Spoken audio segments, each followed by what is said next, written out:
자, 암기장 강의 시작합니다.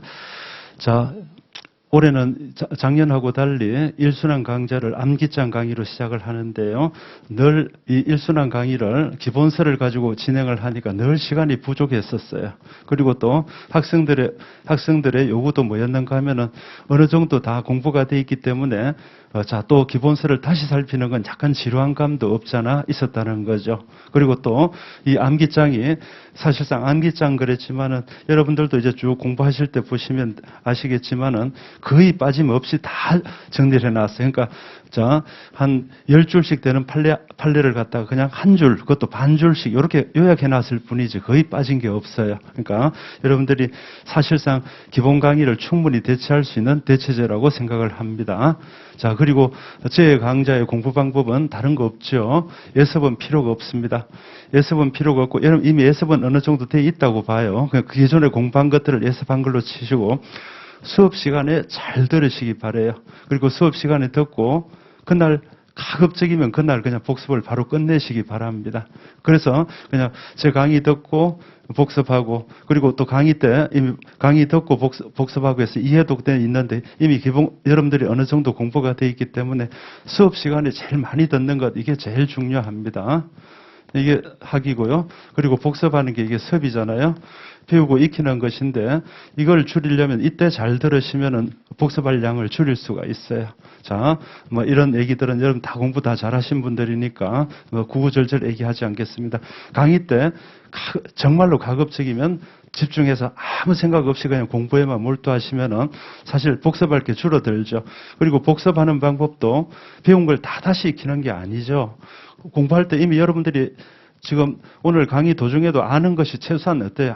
암만 적게 잡아도 50% 이상은 아실 거예요. 50% 이상은 아실 거니까 이제 수업 도중에도 이 50%는 이렇게 그냥 한 번 더 어때요?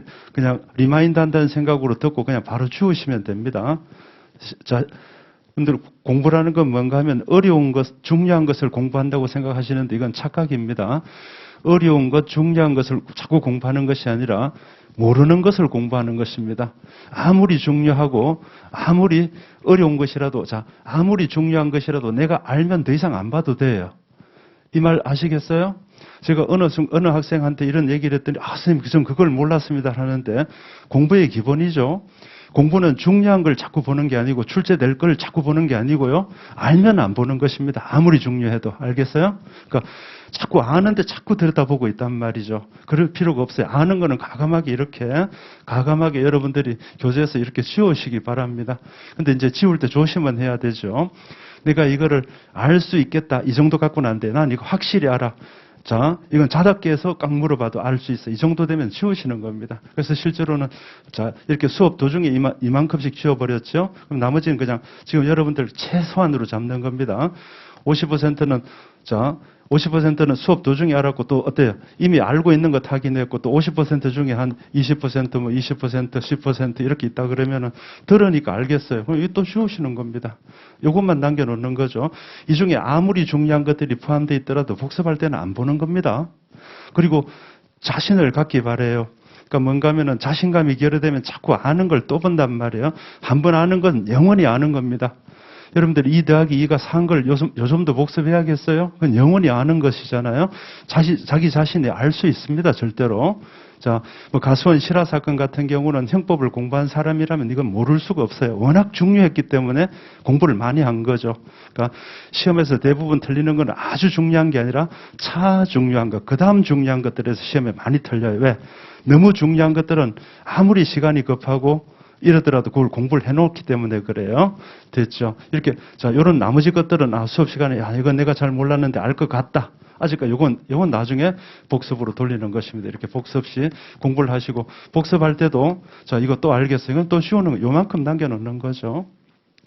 이렇게 체크해가지고, 그래서 여러분들 시험 직전에 어느 책을 내가 그동안에 공부했던 책들을 공부한다 이렇게 말하는데 처음부터 끝까지 다 본다는 말은 말이 안 되는 겁니다. 이거 보는 겁니다. 이거 남겨놓은 거. 그리고 평소 때 중요하더라고 별표 3개씩 해놓은 것들 중에 자, 이거는 이미 워낙 중요했기 때문에 이 논점은 아마 이렇게 돼 있을 거라고요. 그러면 시험 직전에는 남겨놓은 요거하고 워낙 중요했던 것들은 혹시나 싶어서 한 번씩 더 보는 것이지 복습할 때 그 두꺼운 책을 갖다가 어떻게 하루 전날 다 볼 수 있겠어요? 이렇게 남겨놓은 걸 보는 겁니다. 이 남겨놓은 거는요, 기본서를 기준으로 하면 10페이지마다 하나 정도 남아 있어야 돼요. 10페이지마다 남아 있으면 그건 이미 공부가 덜 된 것이죠. 그렇죠. 요렇게, 요거를 남기는 과정입니다. 됐죠? 그래서 요 과정이 계속해서 1순환이 있고, 또 1순환이 있고, 또 2순환이 있고, 이러기 때문에, 또 2순환 때도 또다시 리마인드, 또 몰랐던 거 또 보고 하기 때문에, 심지어 마지막, 2순환 진모하고 마지막 핵심 지문 총정리까지 있잖아요. 근데, 자, 이번 강좌에서 사실상 2순환, 3순환은 형식을 달리하는 공부 패턴일 뿐이지 이 안에서 다 이것을 반복하는 것일 뿐입니다. 2순환 때 뭐가 새로 공부한다는 건 1순환 때 강사가 잘못 가르쳤다는 거죠. 아, 이거 이전에는 이거 처음 나오는 건데 이런 건 있을 수가 없어요. 자, 원래는 기본 강좌가 하나 있긴 있습니다. 여러분들께서 요거는 자, 그냥 영순환이라고 치고 개인적으로 나는 아직까지 솔직히 형법만큼은 로스쿨 다닐 때 제대로 공부를 못해서 너무 좀 어려운 면이 있다 이러시면은 이번 강좌를 진행할 때도 제 기본 강좌가 이미 겨울 방학 때 한 기본 강좌가 있습니다. 그러니까 여러분 속도를 좀 높여셔가지고 요거를 갖다 복습용으로 삼는 것도 상관은 없어요. 자, 요 부분은 여러분들이 혹시라도 이건 예배적이지만은 내가 공부가 형법을 너무 어렵고 내가 공부가 좀 덜 돼 있다 싶으면 요 강의를 하루에 한 2개 정도씩 속도를 높여, 저는 또 말이 빠르질 않기 때문에 지금 발제를 하고 있기 때문에 말을 약간 빨리 하는 편인데 그래도 평균밖에 안 될 거예요. 속도를 좀 높여서 이 부분을 애습용으로 사용하는 거는 하나 권유할 만하다고 생각해요. 개인적으로 나는 너무 부족하다 싶으면 이걸 선택하시는 것이고 여기서부터 공부를 하셔도 충분히 합격할 수가 있습니다. 자, 그리고 여러분들은 오늘 이용배 강의, 이용배 교재를 선택했습니다. 자, 그리고 그에 대한 믿음도 여러분 함께 가지셔야 됩니다. 그리고 저는 여러분들 합격하는데 조금 더 부족함이 없도록 완벽하게 자, 공부를 하고 수업 준비, 어제도 수업 준비를 다시 전부 다 하는 거지만 자, 뭐를 좀 더 설명하고 뭘 할까 준비를 다 해왔었어요. 안 해도 할 수 있는 것이지만 늘 준비를 해옵니다. 왜요? 밑에 있는 여러분들의 인생이 달려있기 때문입니다. 저는 이 과정을 통해서 얼마간의 소득을 얻게 되겠지만은 여러분들은 이 과정을 통해서 직업을 얻게 되는 것입니다. 인생이 걸려있기 때문에 결코 이 강좌를 가볍게 생각하지 않습니다. 자, 최선을 다하겠습니다. 여러분들도 최선을 다해 주시기 바랍니다.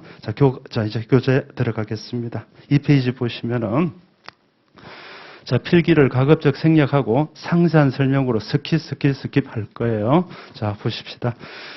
자, 먼저 재형법정주의인데 소급효 금지 원칙이 적용되는지 여부가 3번까지 나와 있습니다. 자, 로마자 1번은 보시면은요, 여기서는 어떤 쟁점인가 하면은요, 여러 가지 쟁점을 한꺼번에, 실제로 이거는 한 몇 페이지에 걸친 걸 두 줄로 다 줄여놨죠. 자, 형벌은 소급할 수가 없습니다. 형벌은 분리하면 소급할 수가 없는데, 자, 보완처분은 분리해도 소급할 수가 있습니다. 분리를 전제로 합니다. 됐죠? 그러면은 주어진 쟁점이 형벌의 실질을 갖는지 보완처분의 실질을 갖는지만 따지면 되는 거죠. 자, 이미 여러분들 다 알고, 대부분 다 알고 계시기 때문에 형벌의 실질을 갖고 있다라고 우리 대법원이 말한 것이 사회봉사명령이 있습니다. 가정폭력 범죄의 처벌 등에 관한 법률 그랬는데 그 법명은 시험에서 주어질 테니까 그냥 이것만 알아둬도 돼요. 사회봉사명령이 있고, 자, 요거 옛날에는 요거 하나밖에 없었는데 최근에 판례가 하나 더 나와서 노역장, 유치 요것이 하나 더 들어와 있습니다. 자, 한번 보세요. 사회봉사명령, 노역장 유치는 형법 41조의 전형적인 형벌은 아닙니다. 41조는 뭐가 돼 있어요? 사징검, 자자, 불구, 가몰 이 9종만 형벌로 규정하고 있는데, 자, 형식적으로는 형벌이 아니에요. 근데 우리 대법원이 그 실질이 자유를 제한하는 형벌적 색채를 갖고 있기 때문에 형벌처럼 취급하여 분리하면 소급할 수 없다라고 말했습니다.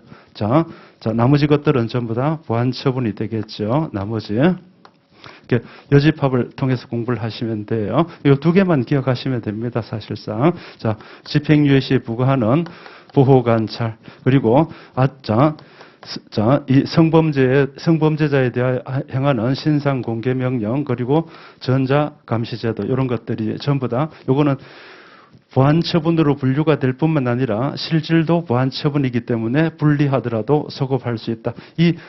요 두 개의 원인은 뭔가, 여기까지는 시험에 안 나오겠지만은요, 뭐 나오더라도 정선지죠. 형벌은 과거의 불법에 대한 제재고, 보안처분은 장래 위험성에 대비하는 조치가 되기 때문에 그 성질상 요 차이가 나타나게 되는 거죠. 결론을 이렇게 외워두시면 되는 거죠. 다음 두 번째. 자, 이번에는 뭔가 하면은 법률이 변경됐는데 불리하게 변경되면은 소급할 수가 없어요. 하지만은 자, 이제 우리가 문제로 삼는 판례의 변경 또는 양형 기준이 불리하게 소급 적용 또는 소급 창구될 수 있는 건데, 우리 대법원은 법률과 판례를 달리 취급하고 있는 거죠. 같이 보지를 않는 이원론적 입장이 있습니다. 법률하고 판례는 다른 것이다. 그래서 판례의 변경은 법률의 변경이 아니라고 얘기를 하고 있습니다. 나중에 요건 사례형까지도 출제가 될 수 있으니까 교재를 같이 볼 거예요. 요거는 소급할 수 있다는 거죠. 양형 기준은 법적 구속력이 없다, 즉 법률이라고 할 수 없다라고 얘기를 했어요. 그다음 그러니까 여러분들 요 쟁점별로 가는 것입니다. 요까지가 지금 로마자 1번에 정리가 돼 있고, 그리고 진정소급입법하고 제가 오늘 처음이라 여러분들 요거 필기를 하는 건데 구두를 해도 다 똑같은 거죠.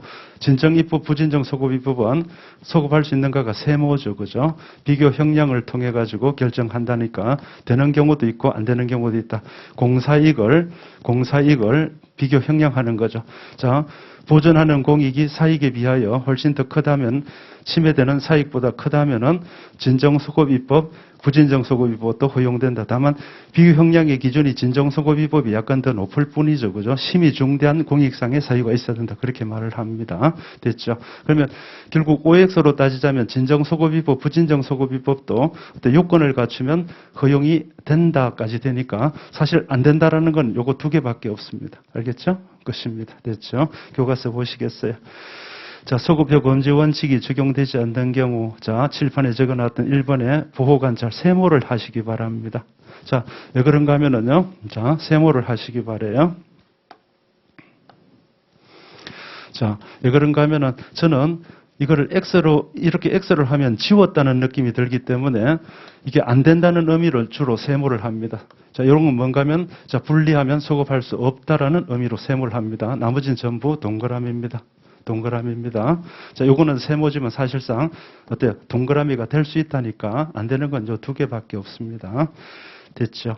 2번에 보시면, 자, 그래서 쭉 정리가 됐고, 2번에 보시면 소급효 금지 원칙이 적용되는 경우 분리하면 소급하면 안 된다는 원칙이 적용되는 것 두 개밖에 없습니다. 로마자 1번에 사회봉사명령, 노역장, 유치요 두 가지가 있고 세모, 나머지는 전부 동그라미입니다. 그래서 아라비아 숫자 1번은 전부 동그라미고, 자, 2번은 사회봉사명령, 노역형, 유치요 두 가지는 세모입니다. 3번에 보시면은 진정소급입법, 부진정소급입법은 비교 형량을 통해서 정당화될 수 있다고 했습니다. 사실 지금 교과서상으로 보시면은 한 4페이지, 5페이지를 정리한 것입니다. 됐고, 다음. 명확성 원칙입니다. 자, 이제 여기서부터는요, 명확성 원칙이 입에되는가 안 되는가는 판례가 굉장히 많다는 걸 여러분 기본서를 통해 공부한 적 있죠? 그러니까 이거를 보고 내가 좀 부족하다 싶으면 기본서를 한 번 더 봐주는 겁니다. 그러니까 암기장하고 기본서는 약간 보완제의 관계를 갖고 있어요. 됐죠? 보십시다. 자, 1번에 보시면은 명확성 원칙은 기본적으로 최대한이 아닌 최소한의 명확성을 요구한다 했는데 욕심이 적은 원칙이죠. 왜냐하면 최대한 명확성을 요구하게 되면 입법 기술상 불가능합니다. 알겠죠? 그리고 이 법률 운용상 실제에도 적합하지도 않기 때문에 이 최소한의 명확성 원칙, 즉 뭔가 하면은 불명확하지 않으면 되는 원칙이지 아주 명확해야 하는 원칙이 아닙니다. 됐죠? 자, 이번에 대표적으로 이제 두 가지 정도를 정리를 해놨어요. 명확성 원칙에 위반되지 않는 경우 했는데 로마자 1번에 폭처법상 범죄단체 구성원으로서의 활동 그랬는데, 자, 이 판례는 헷갈리면 안 되는 것이 활동이라는 단어에 땡땡이 찍혀 있어요. 판례 원문에도. 요것만 놓고 말하는 게 아닙니다. 범죄단체 구성원으로서의 활동 그랬기 때문에 이 활동의 범위가 제한을 받고 있어요. 알겠죠? 범죄단체 구성으로서의 활동. 그러니까 이 활동이란 두 글자만 놓고 따지면 안 되죠. 자, 그냥 법조문에요. 활동한 자는 처벌한다. 이러면 이건 명확성 원칙에 반해요. 활동의 범위가 정해져 있지 않기 때문에 지금은 활동이란 단어가 범죄단체 구성원으로서의 활동했기 때문에 이 활동의 범위가 제한을 받고 있습니다. 자, 그렇죠. 범죄 관련 활동이라는 의미가 되겠죠. 범죄단체 구성원이 때로 몰려가서 어때요? 때로 해수욕장에 가서 놀러 갔다. 이건 범죄단체 구성원 활동이 아니란 걸 알 수 있겠죠. 그러니까 이 활동의 범위를 특정할 수 있다는 것입니다. 앞에 단어가 수식을 받기 때문에 제한을 받게 되는 거죠. 로마자 2번에 청소년 보호법상의 분기문란인데 이것도 그냥 분기문란 그러면 어디까지인지 잘 몰라요. 청소년 보호법의 입법 목적을 생각하면 청소년의 인격 성장에 장애를 주는 행위 이렇게 대법원이 정의를 했어요. 그러니까 이런 부분이 판례 원문에는 적혀 있는데 다 빼고 우리가 결론만 지금 보고 있는 거고 제가 추가적으로 설명을 하고 있는 거죠. 자, 요건 특히 조심하셔야 돼. 자, 이 분기문란 이렇게만 말하면 이게 뭔지 몰라요. 역시. 근데 지금도 이것도 이 분기문란도 청소년 보호법 안에 들어갔기 때문에 청소년 보호하는 데 지장을 주는 행위 이렇게 정의가 되고 있다는 거죠. 이렇게 됐죠. 요거하고 헷갈리면 안 되는 것이 어때요? 선량한 풍속 및 사회 질서라는 선량한 풍속 및 사회 질서 이거는 허용이 되지 않는 것입니다. 요거는 명확성 원칙에 반하지 않는 요거는 안 돼요. 요 풍자가 들어가기 때문에 조심하셔야 돼. 제가 공부한 것 중에 재형법정 중에 지금도 어려운 게 요거예요. 알겠어요? 요겁니다. 조심하셔야 돼. 선량한 풍속 및 사회 질서에 반하는 행위를 한 자는 처벌한다. 요건 명확성 원칙에 반해요. 청소년 보호법상의 분기문란은 사용을 해도 괜찮은 단어예요. 헷갈리지 마시고. 됐고 다음. 자, 로마자 3번에 보시면은 형법상 음란물죄의 음란했는데 자, 여기는 제가 또 여기 있는 것만 하는 게 아니죠. 자, 내용을 전부 제 머릿속에 다 있기 때문에 자, 이 음란이라는 단어하고 비교되는 것이 바로 저속인데 음란은 사용을 해도 되는 단어지만 저속은 안 된다는 거죠. 음란은 성 관련 개념이기 때문에 개념이 제한을 받아요. 성 관련 개념입니다.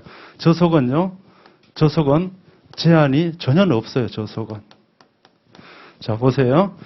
자, 이 강의실에서 공부를 해야 되는 강의실에서 성적으로 난잡한 행위를 했을 때는 저속하기도 하고 음란하기도 해요. 그렇죠. 저속한 행동도 맞죠. 하지만은요, 자, 한번 보세요. 이 깨끗한 교실에다가 가래침을 뱉은 것은 저속하긴 하지만 음란하다고 하지는 않습니다. 가래침을 뱉는 것은요. 저속은요.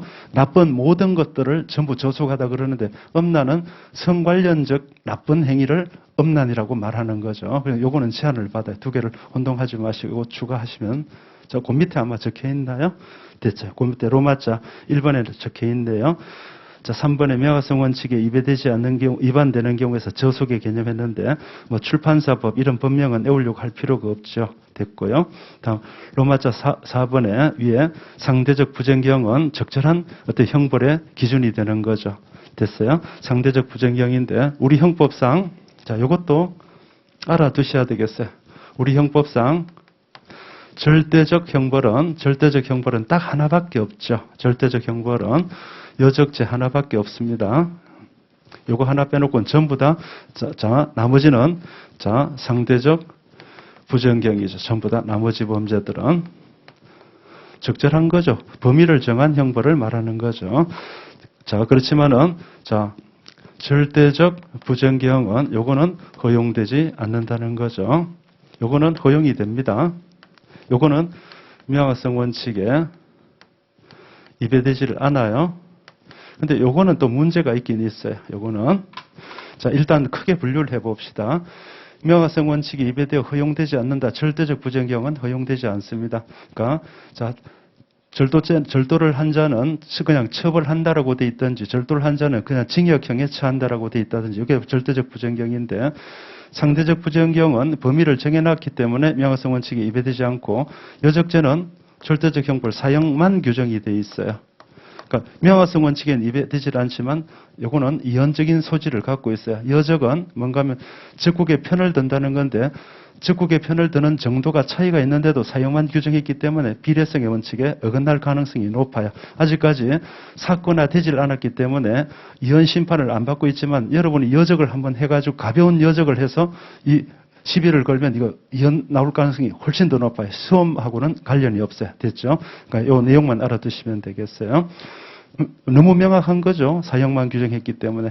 너무 명확하다 보니까 어때 문제가 있을 수 있다는 걸 살짝 지적을 했을 뿐입니다. 됐죠? 다음. 자, 그 밑에 명화성 원칙에 입에되는 경우 로마자 1번의 저속은 세모. 그리고 다음 자 로마자 2번이 이 중에 사실 제일 어려운 건데 부정선거 관련자 처벌법 제5조 사항에 동법 5조 1항 즉 부정선거 관련 살인의 예비 업무는 이를 처벌한다라고만 규정한 경우 했는데 자 여러분 이거 사실상 지금까지 한 것 중에 제일 여러분들이 하면 재미있는 부분이기도 해요. 자, 여러분들 이렇게 돼 있습니다. 우리 형법은. 자, 총론에 보시면은 총론하고 강론이 있는데 총론에 25조, 26조, 27조가 미수에 관한 규정을 두고 미수 규정을 두고 어때 처벌의 정도를 규정하고 있습니다. 임의적 감경 그리고 필요적 감면 불능미수니까 자 임의적 감면 이렇게 처벌의 정도를 규정하고 있어요. 그렇지만은 28조에 예비 업무는 예비 업무는 뭔가 하면은 자 가벌성을 인정했지만은 처벌의 정도에 관해서는 규정을 하지 않고 있습니다. 이렇게 차이가 있다는 거죠. 그래서 강론에서는 어떻게 해야 되는가 하면은요. 미수는 몇 조의 미수는 처벌한다.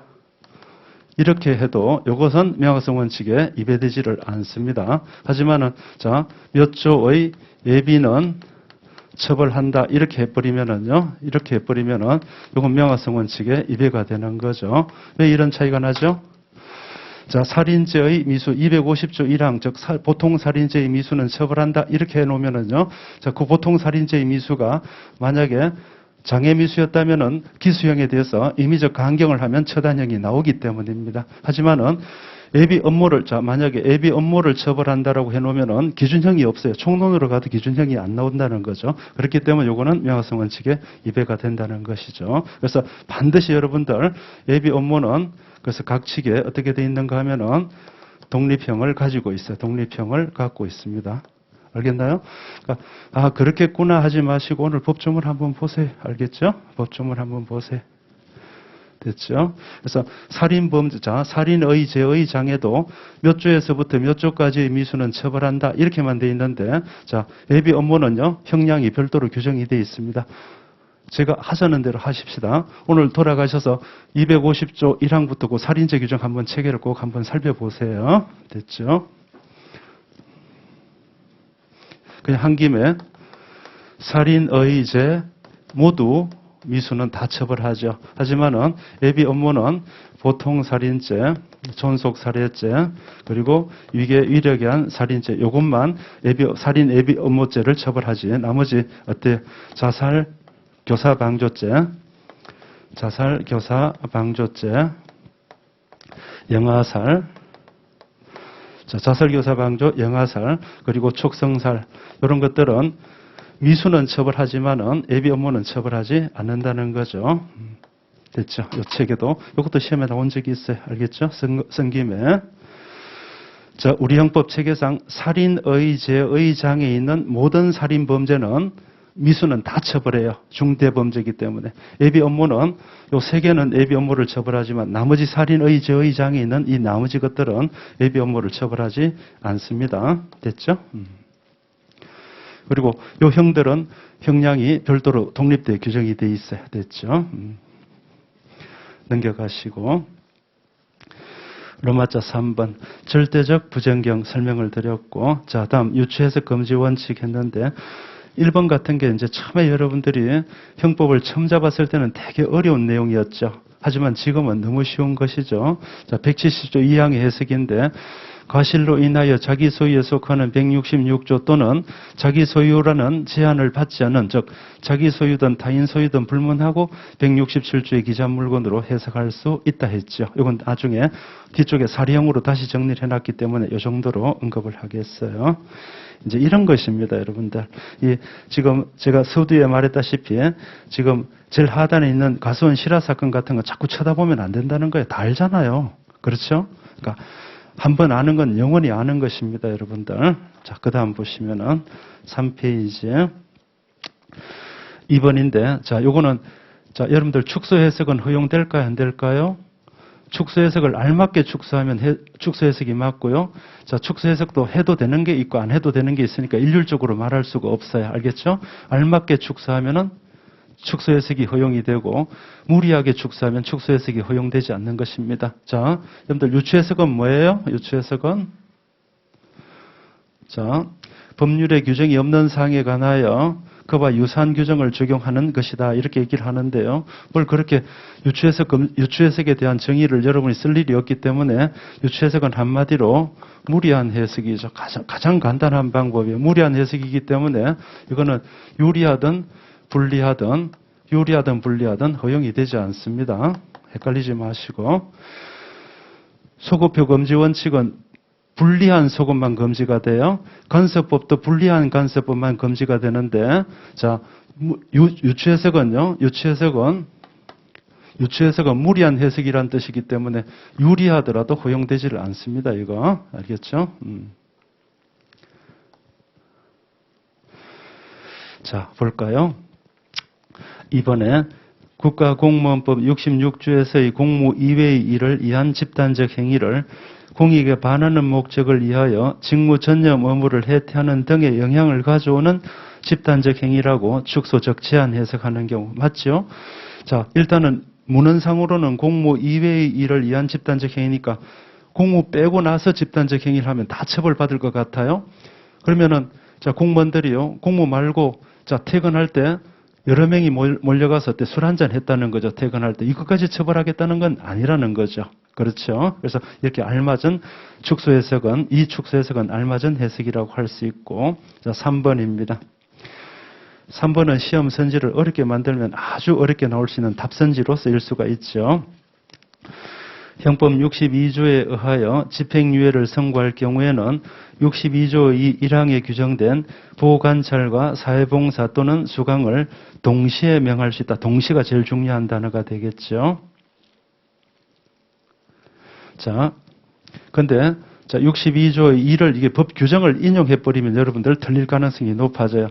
이렇게만 써놓으면 쉬운데, 자, 출제하시는 분들은 자, 이걸 오선지를 만들었을 때는요, 오선지가 정선지처럼 느껴지도록 만든다는 거죠. 자, 이게 62조로 법조문을, 이것도 법조문 오늘 꼭 한번 보셔야 돼요.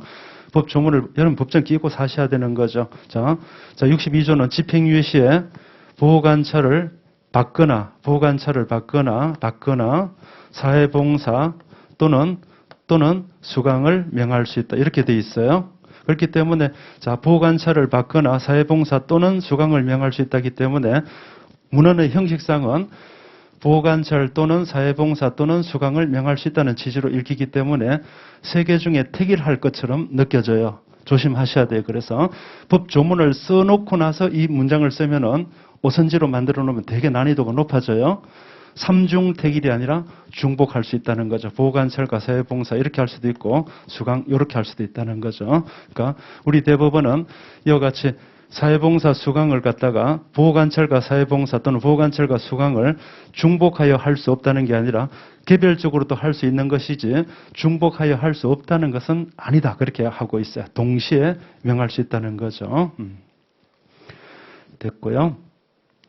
자, 다음 4번. 자, 문장이 길어서 미성년자 어제강간 강제추행죄는 명문에는요, 미수의 처벌 규정이 없습니다. 알겠죠?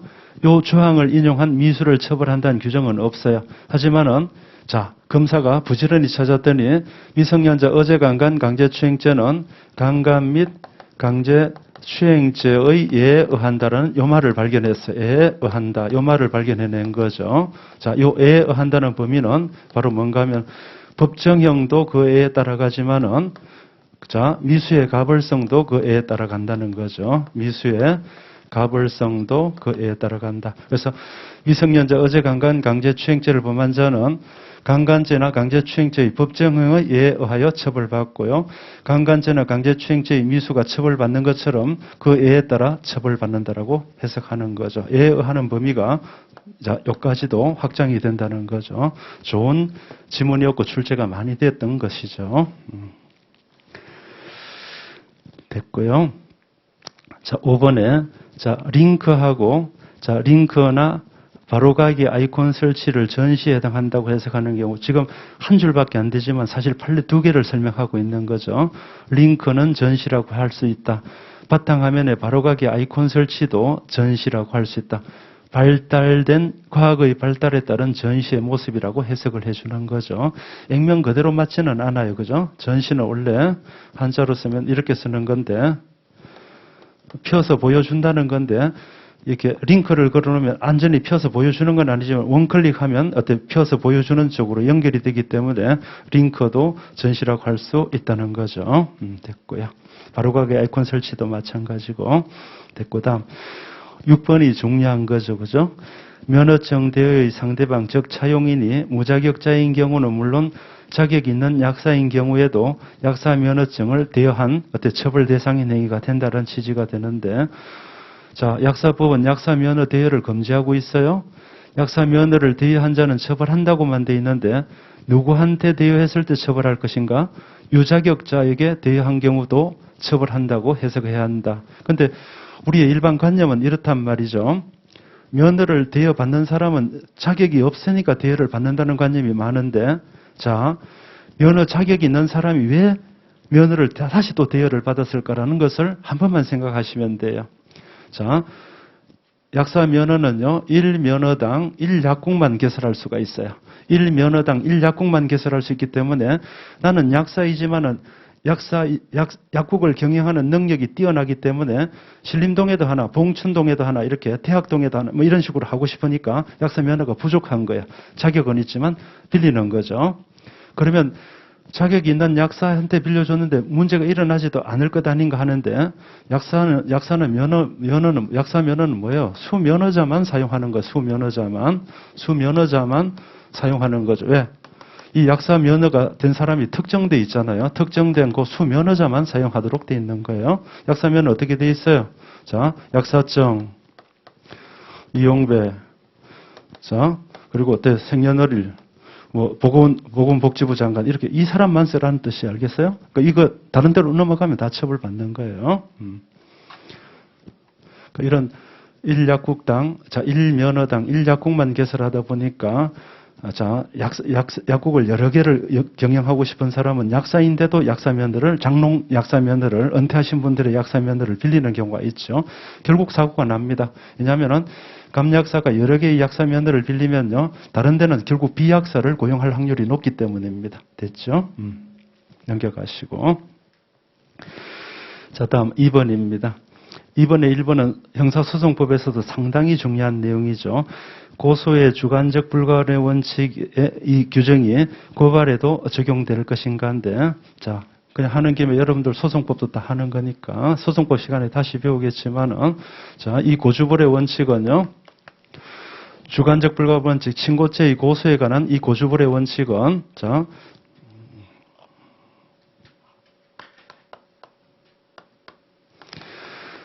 글자는 가급적 작게 쓸게. 친고죄의 고소에 관한 이 주관적 불가 원칙은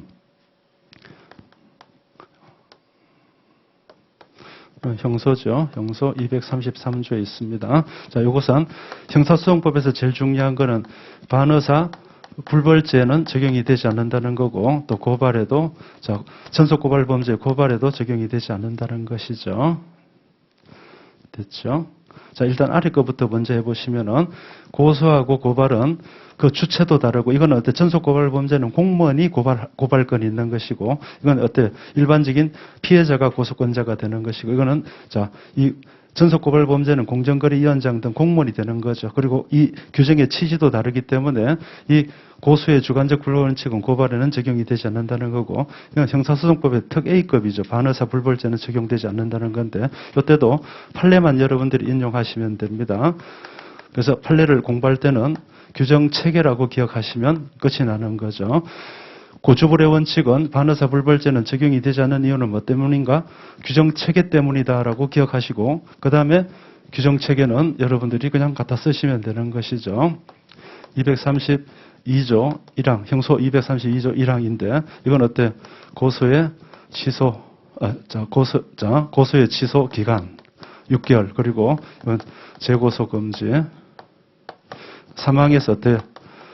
반의사죄도 이 두 가지는 준용이 된다라고 얘기를 하고 있어요. 그런데 방금 봤다시피 233조의 고주불의 원칙은 어때요? 더 이상 반의사에 불벌죄 준용한다는 규정이 없기 때문에 규정 체계상 그렇단 말이죠. 고소 취소하고 재고소 금지 규정은 반의사죄에도 준용한다라고 하고 있는데, 유독 고주불의 원칙은 어때요? 1항을 두고 2항에서 반의사죄에도 준용한다, 이런 규정이 없다는 것은, 다른 것들은 준용 규정이 있는데 유독 여기엔 준용 규정이 없다는 것은, 자, 고주불의 원칙은 반의사 불벌죄는 적용하지 않기로 결정한 것이다. 이게 판례 의문의 내용입니다. 자, 이건 나중에 소송법 시간에 또 배우겠지만은 공부를 이거를 먼저 해오는 게 아니라 이거를 먼저 기억하는 것입니다. 알겠나요? 반의사 불벌죄는 적용되지 않는 이유는 뭐지? 규정 체계 때문이야라고 기억하고, 여러분들이 법전을 들고 시험을 보고 있기 때문에 이거를 그냥 그대로 쓰시면 되는 거예요. 알겠죠? 쭉. 사례형 답안에서 가장 좋은 답안은요, 법조문에 있는 근거를 기억하시고 인용하는 게 제일 좋습니다. 수험생의 입장에서도 쓰기가 제일 쉽고요. 교수님들이 말씀하시는 이론보다는 법조문을 가지고 쓰는 것이, 법조문은 여러분이 갖고 들어가기 때문에 제일 좋은 거예요. 알겠죠? 이것도 판례 내용입니다. 이 자체가. 요 말 하나 기억하시면 되는 거예요. 됐죠? 넘겨가시고. 자, 다음 2번입니다. 이것도 형사법적 성질을 갖죠. 반의사 불벌죄에서 피해자인 청소년에게 의사 능력이 있음에도 처벌불은 의사 표시를 함에 있어 법정 대리인의 동의가 있어야 하는 것으로 해석하는 경우는 무리한 해석이죠. 그죠? 그러니까 민법 체계하고는 다르다는 거죠. 형법에서는 형법에서는 민법상 미성년자일지라도 의사 능력이 있다면 의사 표시를 할 수 있다라고 해석을 하는 거죠. 3번입니다. 공직선거법상의 이 자수를 범행 발각 전의 자수로 제한하는 해석인데, 자, 아까 전에, 자, 이 3페이지 제일 위쪽에, 자, 국가공무원법 66조 같은 경우는 알맞게 축소를 했는데, 공직선거법상 자수를 범행 발각 전의 자수로 제한할 수 있을 것인가에 관한 문제입니다. 이것도 사례형으로 대전 합판이긴 한데, 형법상의 문제가 아니라 가치가 좀 떨어지긴 합니다. 자수의, 자, 개념이 뭔가 하면은, 자수의 시적 범위가 뭔가 하면은요, 범행, 발각 후, 체포 전까지입니다. 우리 대법원은 자수의 시적 범위를 계속해서 발각 후 체포 전까지로 해석해 왔다는 거죠. 그렇다면은, 법조문에서 그냥 자수하면은 혜택을 주겠다라고 했다 그러면은, 자, 여기서는 이 사건 당시는 필요적 면제였는데 지금은 필요적 감면으로 바뀌어 있습니다. 이 혜택 정도는 제가 이렇게 쓴 이유는 이건 시험에 나오질 않기 때문입니다. 자, 법조문에 그냥 자수란 말은 자수 앞에 다른 글자가 없다는 거죠. 그냥 자수라 그랬으면 늘 발각 후 체포 전의 자수라고 이렇게 해석을 해야 한다는 거예요. 됐죠? 그러니까 만약에 이 자수의 시적 범위를 제한하려고 그러면 어때요? 발각 전 자수. 이렇게 하지 않으면 제한할 수 없다고 보는 거예요. 알겠죠? 그렇습니다. 자, 우리는 자수의 시적 범위의 통례를 발각 후 체포 전까지만 자수하면 되는 것으로 봤기 때문에 자수라고 쓰면 늘 발각 후 체포 전까지의 자수를 의미한다고 봐야 되지. 자, 자수의 시적 범위에 관한 제한문은 발각 전이라는 제한문헌이 없다는 거죠, 지금. 없는데도 자수를 갖다가 발각 전의 자수로 제한하면은 어때요? 자, 이 시적 범위에 관한 통례에 어긋나는 해석이 된다는 거죠. 그러니까 자수는 기본적으로 뭐가 돼요? 자수는 기본적으로 발각 후 체포 전까지의 자수를 모두 포함하는 걸로 해석해야 되기 때문에 지한 문헌을 두지 않은 이상 그대로 해석을 해줘야 한다는 거죠.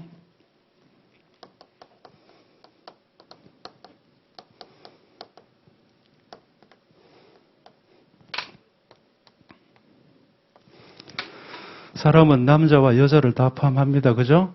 그래서 제가 특별한 제한을 두지 않고 사랑 그러면 자, 제 강의를 수강하는 사람은 오세요 할 때 이걸 남성분 또는 여성분만 제한해서 해석하면 안 돼요.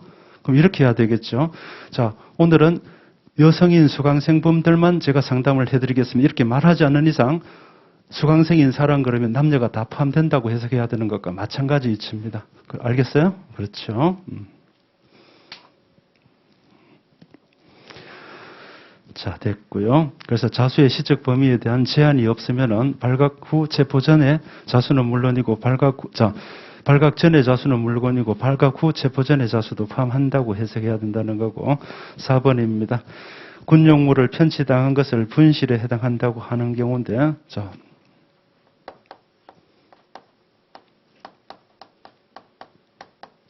그리고 분실, 절취.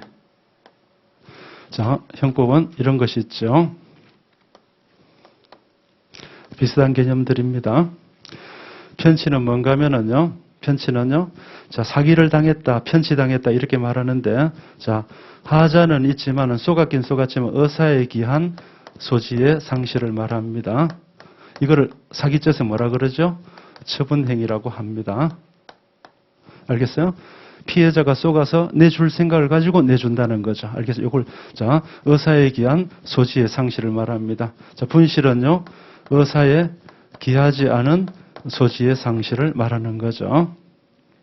자, 절취하고 치거는요, 의사에 반한 점유 이전을 말하는 거죠. 점유 이전을 말하는 것입니다. 다만 절취는 타인 소유물에 대한 것이고 치거는 자기 소유물에 대한 것입니다. 됐죠? 이 차이가 있어요. 의사에 반한다는 점에서는 똑같은데 절취는 타인 소유물. 됐죠? 절도죄는 타인의 재물을 갖다가 절취하는 걸 말하고 치거는요 자기 소유물을 의사에 반하여 점유를 이전해 간다는 건데 이거는 권리행사방해죄의 장에 여기 규정이 되어 있죠. 타인의 권리의 목적도는 점유의 목적이 된 자기 소유 물건을 치거, 은닉, 손괴한다 할 때 여기 치거가 나온다는 거죠. 형법에서는 이 세 개를 절대로 같이 취급하지 않습니다. 알겠나요? 자, 요거 섭득하면 뭐가 돼요? 요거 섭득하면은 점유이탈물 횡령죄가 되는 거죠. 됐죠? 분실물을 섭득하면은 점유이탈물 횡령죄가 되는 거죠. 의사에 기하지 않으니까 내가 주머니를 구멍이 나서 흘린 걸 말하는 거죠. 남이 주워가면 점유이탈물 횡령죄가 되는 거죠. 절대로 같이 취급하지 않는다. 됐고. 자, 5번은요. 이거는 다시 중요해졌습니다. 지방세 수납 업무를 일부 관장하는 시중은행의 직원이나 은행이 형법 소정의 공무원 또는 공무소가 되는 것이라고 해석하거나 그들이 작성한 영수증을 공문서에 해당한다고 해석할 수 없다는 건데 옛날에도 판례가 있었지만 근년에도 다시 판례가 한 번 더 3년 이내에 판례가 한 번 더 나왔습니다. 자, 일시 공무를 대행하는 자는 공무원이라고 할 수 없다. 그 기관을 공무서라고 할 수도 없고 그자가 작성한 문서를 공문서라고 할 수도 없다. 됐죠? 그래서 계약직 영양사, 자, 초등학교에 있는 계약직 영양사는 계약직 공무원이기 때문에 공무원이 아니에요. 그 명의를 도용한 경우는 사문서위조가 되는 거지 공문서위조가 되는 게 아닙니다. 넘어가시고. 자, 다음 6번은 쉽고 7번입니다. 자, 부실기재죄의 객체인 원본에 공정정서 원본에 정본이 포함된다고 해석하는 경우 이런 것들은 한번 기억하고 마는 거죠. 한번 기억하고 마는 거죠. 원본하고 정본인데 자, 정본은 원본은 아니지만은 원본의 효과를 갖는 것을 말해요. 그러니까 귀찮더라도 이렇게 한 번 더 기억해 놓으면은 자, 암기를 해놓는 것도 방법이지만 귀찮더라도 이렇게 한번 이해를 해놓으면은 다시는 외울 필요가 없다는 거죠. 여러분들, 우리 공부는 뭐예요, 여러분들? 공부는 이렇게 머릿속에 집어넣는 거예요, 공부는. 공부는 머릿속에 집어넣는 건데, 암기를 통해서 집어넣을 수도 있고, 이해를 해서 집어넣을 수도 있다는 거죠. 하지만 암기를 해서 집어넣은 건 휘발성이 강하고요. 이해를 해서 집어넣는 것은 휘발성이 강하지 않기 때문에 이해를 더 강조하는 것입니다. 근데 처음부터 이해가 안 되기 때문에 처음에는 암기를 했다가 나중에 이해로 넘겨놓는 거예요. 자꾸. 알겠어요? 근데 끝까지 암기의 성질을 갖는 건 암기에 남겨놓는 수밖에 없는 거죠. 그러니까 저는 이해하는 건 굉장히 쉬워요. 이해해 놓았기 때문입니다. 암기하는 거, 아까 전에 청소년 보호법상의 분기문란 이런 것들은 암기사항이기 때문에 되게 까다로운 거예요. 그렇죠. 저는 그런 게 더 어려워요. 아주 난해한 것들은 이해를 해놨기 때문에 더 쉬운데. 됐죠. 그래서 정보는 원본이 아니라고 정의가 됐기 때문에 정보는 원본하고 다른 것이죠. 됐죠? 다음. 자, 8번은 쉽고요. 9번입니다. 타인에 의하여 이미 생성된 주민번호를 단순히 사용한 것에 불과한 경우를 주민번호를 생성하여 사용하였다고 해석하는 경우인데 하늘하고 땅 차이죠.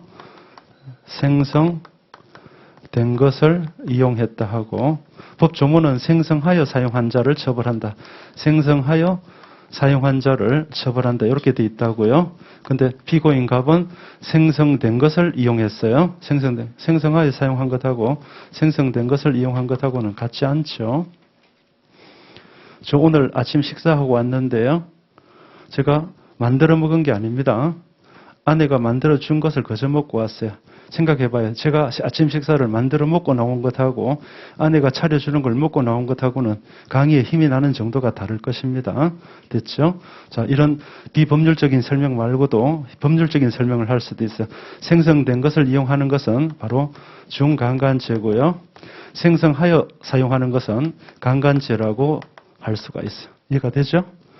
때려서 간음이 가능한 상태를 만들어 간음하는 걸 뭐라 그래? 강간이라 그러고, 심신상실 환거불능 상태가 돼 있으니까 어때요?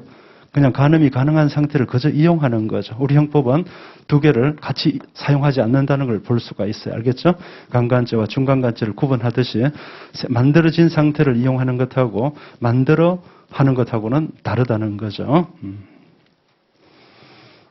넘겨가시고. 자, 10번인데 이거는 판례가 계속 나와요. 이 범죄가 많다는 것이죠. 다른 사람의 신체 이미지가 담긴 영상도 성폭법상의 카메라 이용 촬영죄의 객체인 다른 사람의 신체에 포함된다고 해석하는 건 무리한 해석이죠. 자, 이 법률상의 다른 사람의 신체는 신체 자체, 비속어 같지만 몸뚱아리 자체를 말하는 것이지 몸뚱아리가 비친 영상을 말하는 게 아니에요. 그렇죠. 자, 11번입니다. 자, 바로 땅콩 해양 사건인데 지상의 항공기가 이동할 때 운항 중이 된다는 이유만으로 그때 다니는 지상의 길까지 항로로 해석하는 경우 했는데 이거는 한 번쯤은 시험에 나올 수가 있어요. 자, 일단은 시사성이 굉장히 컸고 사회적으로 이슈가 됐던 사건이었고요. 근데 이제 항공보안법이라는 아주 지엽적인 특별형법에 관한 거라 출제 가능성이 떨어지지만은 시사성이 있었고 대전 합판입니다. 그래서 자, 운항 중은요 뭔가 하면은 요거는 정의 규정이 있었어요. 자, 법 조문에 보면은 정의 규정이 먼저 나오죠. 운항 중이라 하면 자, 예컨대 윤옥공항에서 비행기 문을 닫았다는 거죠. 문을 닫고 자, 출발해가지고 자, 지상길을 갔다가 공중길을 갔다가 자, 인천공항에 도착해서 지상길을 왔다가 다시 문을 여는 거죠. 자, 그래서 자, 문을 닫고 문을 열었다는 거죠. 이까지가 바로 뭔가 하면 운항 중입니다. 이건 정의 규정이 있어요. 문을 닫고 열었을 때까지가 운항 중이다라고 한 것이죠. 자, 근데 그러면은 운항 중일 때 이 길하고 이 공중길하고 지상길 모두를 항로는 어디까지인가인데 항로는 정의 규정이 없었어요. 그럼 어떻게 해야 되는가 하면 물리 해석을 해줘야 돼요. 정의 규정이 있으면 물리 해석을 떠나서 정의 규정대로 따라가줘야 되는데 항로에 대한 정의 규정은 없었는데 물리 해석을 봤더니 사전을 봤더니 항로라는 것은 이렇게 돼 있었다는 거죠. 자, 한자로 공로로 돼 있었다는 거예요. 그러니까 요것만이 항로가 되는 것이지. 이 지상길 두 가지는 항로에 속하지 않는다라고 해석을 한 거죠. 무죄 판결이 나왔어요. 왜? 자, 미국에 있는 공항에서 문을 닫고, 자, 움직이고 있어요, 비행기가. 자, 운항 중인 항공기는 맞는데, 아직까지 어때? 항로 공중길을 변경해야지, 비행기가 떴을 때 땅콩을 집어 던져가지고 공항으로 돌아가자 했으면은, 자, 이 위계 위력이 한 항로 변경죄가 됐을 텐데, 이건 항로를 변경한 게 아니라, 어때요? 그냥 항로가 아닌 길을 갖다 변경한 것이 지나지 않아 여기서 돌아갔기 때문에 무죄 판결이 된 것이죠. 피고인이 돈도 많았기 때문에 또 어떻게 실력 있는 또 변호인들을 선임하지 않았겠어요, 그죠? 참 멋진 해석인 것 같습니다. 됐죠? 결과에 대해서는 국민들 같은 경우는 처벌을 바란다 안 바란다 이런 그런 것이 있을 수 있는데 법적으로는 참 멋진 해석론을 하나 배울 수 있는 내용이 됩니다. 됐죠? 됐고 다음 12번입니다. 12번은 제가 요것 때문에 한번 남겨놓았어요. 이렇게 쉬운 것을 자꾸 고민을 한다는 거죠.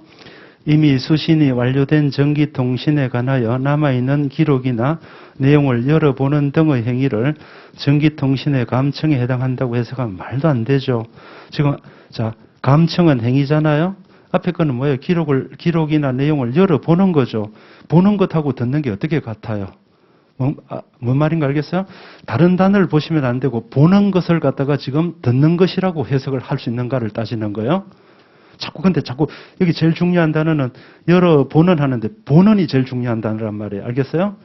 보는 것하고 감청, 몰래 엿듣는 것하고 보는 것하고 듣는 것이 어떻게 같아요? 한 번만 기억해 두시면 되는 것이지. 그렇습니다. 여기서 이렇게 이미 수신이 완료된 여기를 정신 꽉 두고 봐요. 힘을 두. 전기통신에 관하여 남아있는 아무 중요한 단어가 없어요. 아직까지.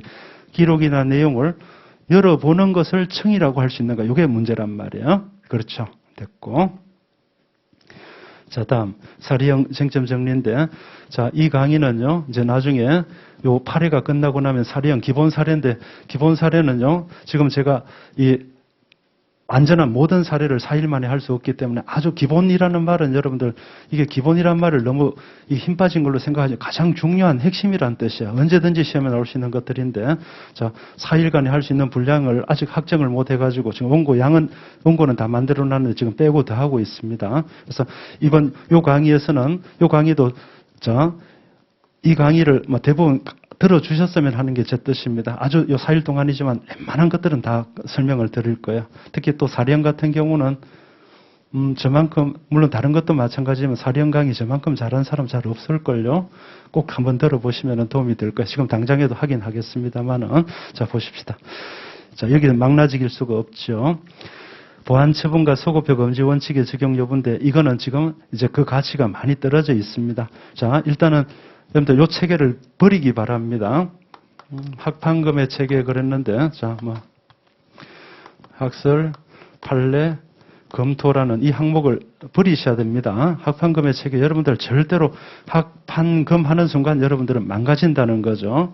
이거 못 써요, 여러분들. 못 써요. 시간도 없잖아요. 시간도 부족한데 뭘 써요. 두 가지 이유로 이 학설을 공부하면 안 되는 이유가 있어요. 첫째, 여러분들이 워낙 여러 과목이기 때문에 공부할 시간 자체가 없고요. 어렵게 열심히 어떤 학생은 잠을 절반 줄여갖고 2시간만 자갖고 1년 동안 이걸 학설을 공부해놨다는 거죠. 공부해놨지만 또 잊어버릴 확률이 높고 자 시험장에 갔어요. 쓸 시간이 없습니다. 공부 시간도 없고요. 쓸 시간도 없어요. 뭐라고 해요? 나중에 여러분들은 결국 시험장에 가서 쓰기 위해서 공부를 하는 것인데 어때요? 쓸 만큼 공부를 할 수도 없고 또 그리고 어때요? 공부를 했더라도 쓸 수도 없는 걸 뭐 하려고 공부를 해요? 처음부터 하지 말아야죠. 뭔가 하면은 자 암기라고 하지 않고 기억은 바로 아까 전에 뭐예요? 암기를 해서 머릿속에 기억하는 거하고 이해를 통해 기억하는 거 이 두 가지인데 기억이 가능하지 않으면은요 암기하지 않습니다. 이거 좀 중요해요. 굉장히 중요한 쟁점 같은데 여러분 암만 외워도 잘 안 외워진다는 거죠. 이해도 안 되죠. 할 수 없어요. 이건 버려야 돼요. 뭔 말인가 알겠어요?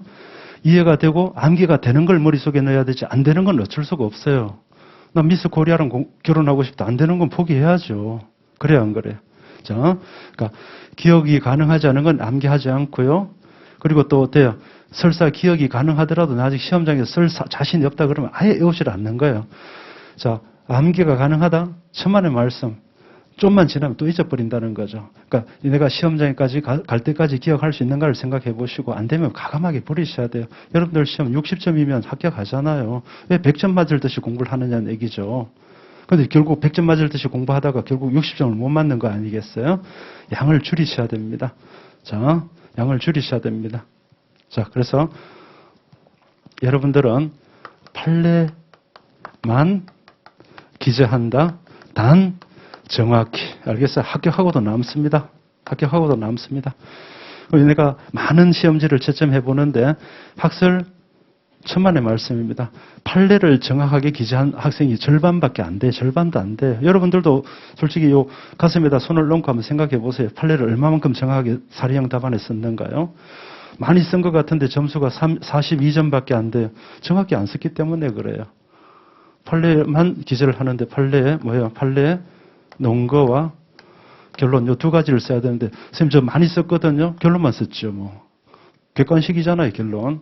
웅덩이 질식사 사건에서 피고인 갑의 죄책을 논하시오. 이렇게 하면은 갑은 살인기수죄로 처단하는 것이 판례는 살인기수죄에 의하여 처단했다. 나는 판례가 타당하다고 생각하므로 살인기수죄가 타당하다. 동어 반복이잖아요.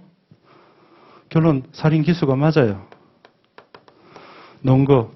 전 과정을 개괄적으로 보면 피해자의 사례라는 처음에 애견된 사실이 결국 실현된 것이므로 이거를 보고자 하지 이거를 뭐 하려고 보려고 그래요. 이거는 객관식으로 풀 수가 있는 건데 이렇게 방금 제가 말한 것이 글자 한 개도 안 틀리고 똑같은 판례 원문의 내용이에요. 전 과정을 개괄적으로 보면 피해자의 사례라는 처음에 애견된 사실이 결국 실현되었으므로 쉬운 말로 뭐예요?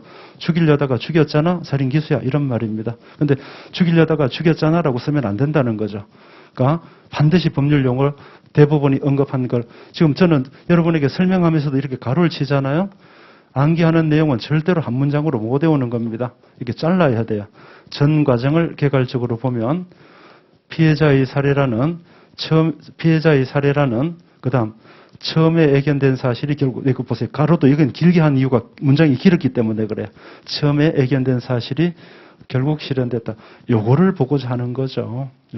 근데 여기다가 뭐 어때요? 개괄적 고의설이 있네. 객관적 기속설이 있네. 계획 실현설이 있네. 인과착오설이 있네. 목차 이것만 써놓고 말아요. 아무 짝에도 도움이 없어요. 쓰려면 내용을 써야 돼요. 뭐 이 학설의 명칭을 쓰는 건 점수하고 아무 상관없어요. 이걸 써느니 차라리 요걸 써야지 점수를 받는다는 거죠. 그리고 저같이 이거 다 알고 이 비판도 다 알아요. 전부 다. 쓸 시간이 없는데요. 이런 것들을 다 쓰고 일일이 비판한 다음에 인과관계 착오설이 타당하다라고 쓰는 것이 사법시험에 답안지였는데 그 당시는 중요 논점이 한 4개 정도밖에 안 됐어요. 근데 여러분들 지금 형법시험에는 논점이 12개, 16개까지 나옵니다. 4배 정도 되는데 이걸 어떻게 써요? 그러니까 힌트를 주고 있는 거죠. 이렇게 쟁점을 많이 출제하는 이유는 변호사 시험 같은 경우는 교수님들도 알고 계신다는 거죠. 시간이 바쁘게 당신들도 가르쳐 놨기 때문에 어려운 걸 다 알 수 없다는 거죠. 당신들이 못 가르쳐요. 시간 자체가 부족하니까요. 실력은 있으실지라도. 그러니까 이렇게 다양하게 많이 내는 이유는 충실하게 골고루 잘 써달라고 시험 문제를 내는 거죠. 이렇게 문제를 낸다는 건 뭐예요? 깊이 있게 잘 써달라는 거죠. 이건 뭐예요? 골고루 잘 써달라는 것입니다. 문제 형식이 이렇게 나오는데 뭘 이런 걸 외우고 말고 해요. 안 외워지잖아요, 또. 그렇죠? 됐어요. 자, 반드시 저를 믿고 그렇게 따라오세요. 이용배가 사리형 가르쳐 줬는데 그대로 제대로 썼더니 나 떨어졌다. 이런 건 아마 인터넷에 안 돌아다닐 거예요. 아마 절대로. 그러니까 판례만 기재하고 정확히 하는 건데 정확히 공부하는 방법은 이제 제가 한 5개, 6개 정도만 하면 여러분들이 이제 그 요령은 알게 되겠죠. 긴 문장을 하면 어쩔 수 없습니다. 기억해 두는 수밖에 없어요. 쓰려고 그러면. 제가 머릿속에 지금 기억이 되고 있기 때문에 방금 어때 가루를 치면서 이걸 말을 하는 거예요. 사례형은 머릿속에 기억되어 있지 않으면 절대로 행운으로 걸어낼 수가 없어요. 이거는 여러분들의 노력이 필요한 것입니다. 외우셔야 돼요. 외우셔야 돼. 됐죠? 근데 모든 걸 다 외울 수 없기 때문에 이제 중요한 것들 그리고 또 중요한 것들 중에 대법원 전합의체 판결 또는 최근 판례 또는 자, 전압 같은 경우 또는 변경된 판례. 올해 뭐 시험에 나올 게 막 셌죠. 내년 시험에 나올 것들은. 특히 배임죄에서 판례가 막 워낙 많이 판례가 아예 변경돼 버렸기 때문에 이런 거 뭐 전부 시험 문제라고 봐야 되겠죠. 자, 다만 자, 전압 같은 경우는 답안을 이렇게 쓴다. 대법원 소수견해를 소개하고 대법원 다수견해로 결론을 낸다. 여기서 고득점 하시면 되는 거예요. 이렇게 알겠나요? 자, 여러분들 절대로 저는 이걸 뭐라고 하는가 하면 이걸 버릴 견해라고 합니다. 소개만 하면 돼. 요거는 시간 없으면 요것만 써도 돼요. 요것만 잘 써도 돼요. 이게 대법원의 결론이잖아요. 이게 판례잖아요. 이게 버릴 견해를 소개하고 다수견해를 자술로 취해서 결론을 내면 됩니다. 됐죠? 그러니까 굳이 여러분들이 나는 그래도 성적을 좀 더 잘 받고 싶어요 라고 하시는 분들은 전압에서만 소수견해를 한 개 더 기억하시면 돼요. 절대로 두 개 쓰려고 노력하실 필요가 없어요. 정확히만 쓰시고 전압 이것도 나는 형법이 좀 어려워요. 형법은 사대가 잘 안 맞습니다 하면 요것만 하셔도 됩니다. 됐죠? 그래도 약간 더 해두겠다 그러면 요거 전압 출제가 될 가능성이 워낙 높기 때문에 여긴 점수를 잘 따자는 거죠. 그러면 자, 여러 가지 쟁점이 나오면은 결국 여러분들 불이타가 여러분들 입장에서 공부 덜 한 것이 시험에 나온단 말이야. 근데 요건 어때? 전압인데 요건 다 잘 쓰고 아예 못 쓰고 이러다 보면 60점 내지 70점을 맞게 되는 거죠. 꼭 그렇게 하셔야 됩니다. 됐죠? 자, 보십시다.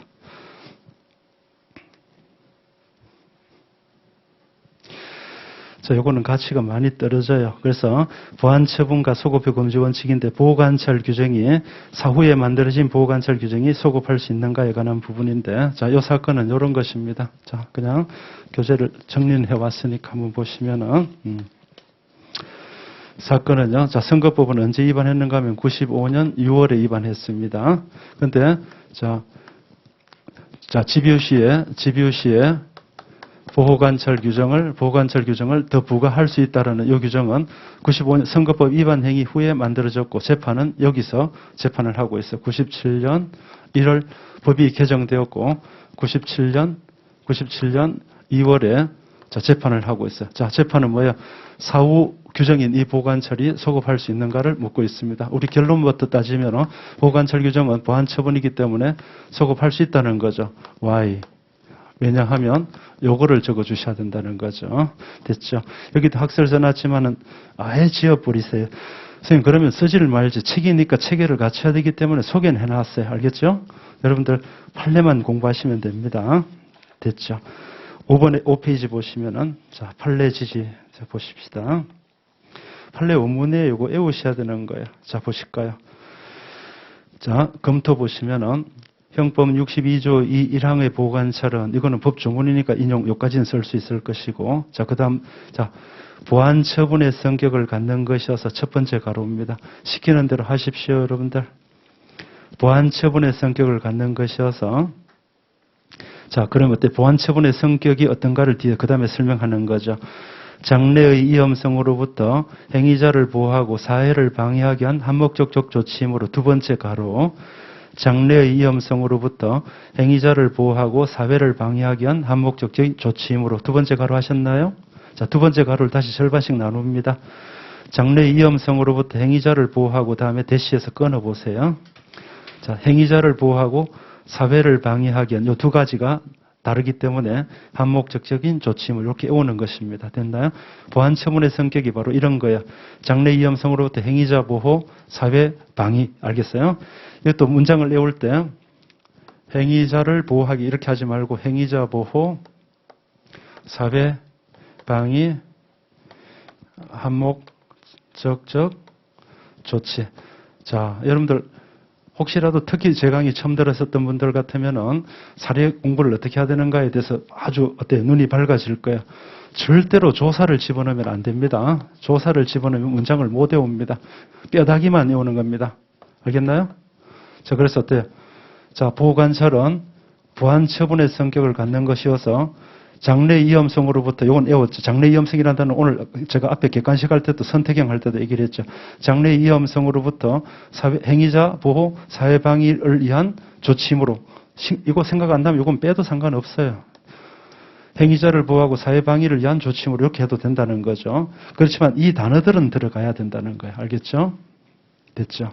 그 다음에 보시면, 그 다음 이제 결론입니다. 가로 다시 여시면은 반드시 행위 이전에 규정되어 있어야 하는 것은 아니므로, 자, 세 번째 가로. 재판 시의 규정에 의하여 보관처를 받을 것을 명할 수 있다고 보는 것이 타당하다. 이렇게 결론 내렸잖아요? 그럼 뭐예요? 자, 이 결론에 따라서 뭐가 돼요? 재판 시의 규정, 어때? 재판 시의 규정에 따라 보관처를 명할 수 있다. 여기 결론이 나온 거란 말이에요. 됐죠? 자, 이 법조문은 여러분들 문장은 항상 체계를 갖추고 있어요. 자, 제일 첫째 보시면은 보호관찰은 보안 처분의 성격을 갖는 거다. 보안 처분의 성격이 어떤데? 장래의 위험성으로부터 행위자를 보호하고 사회를 방해하기 위한 한목적적인 조치므로, 자, 이제 여기에 따른 결론이 뭐죠? 두 가지가, 자, 여기에 따른 결론이 어때요? 자, 행위 당시에 미리 규정이 되어 있어야 할 필요가 없고, 재판시, 행위 당시에 미리 규정되어 있을 필요가 없고, 재판시의 규정에 하여 처벌할 수 있다고 봄이 타당하다. 됐죠? 재판시 규정에 하면 됐죠? 요 말만 들어가면 되는 거예요. 이렇게 체계를, 문장을 여러분들이 복습할 때 이렇게 한번 만들어 보세요. 이렇게 항상 저도 이렇게 뼈다귀 이렇게 외운 게 아니에요. 나열식으로 이렇게 입체적으로 외워놨기 때문에 외워진다는 거죠. 보안처분 성격이 어떤데? 장래 위험성으로부터 행위자를 보호하고 사회를 방해하기 위한 한목적적인 조치. 이것도 한목적적 조치가 어려우면 조치를 먼저 기억했다가 나중에 한목적적을 집어넣는 겁니다. 이렇게 됐죠.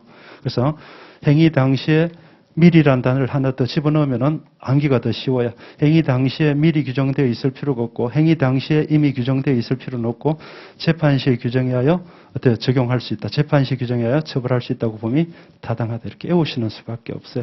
이 부분은 여러분들 귀찮으시지만은 저는 결국은 여러분들의 노력이 필요하고 여러분의 노력을 줄여주는 역할을 제가 하는 거죠. 이런 구조를 갖고 있다라고 설명을 드리는 거예요. 근데 강사가 이런 설명을 하지 않고 이거 열심히 외워야 됩니다 하고 지나가면은요, 그럼 강의가 안 돼요. 그런 말은 누구랑 할 수 있는 것 아니겠어요? 이런 입체적인 체계를 가르쳐 줘야 돼요. 됐죠? 그리고 제가 이제 가로를 해서 문장을 나누는데, 그러니까 여러분의 나는 이게 호흡이 좀 길다 싶으면 가로를 한 개 더 치시면 돼요. 알겠죠? 아니면 나는 호흡을 좀 길게 하고 잘라도 이렇게 반숨 치셔도 되는 것이고, 반드시 안 자르면 여러분들 기억 못 합니다. 자르셔야 돼. 됐죠? 이렇게 해가지고, 이렇게 해서 이런 것들을 한 50개 내지 60개 이렇게 외워놓으면은 이 중에서 시험에 나오는 것들이 있고, 또 안 나오는 것들은, 여기서 커버를 못하는 것들은 객관식 공부한 걸로 밀어붙이시는 수밖에 없죠. 그래서 원래 사례형은 70점 맞기가 참 힘든 거죠. 제가 학생들하고 상담해 본 결과도 40점대, 이건 좀 힘들어요. 45점까지는.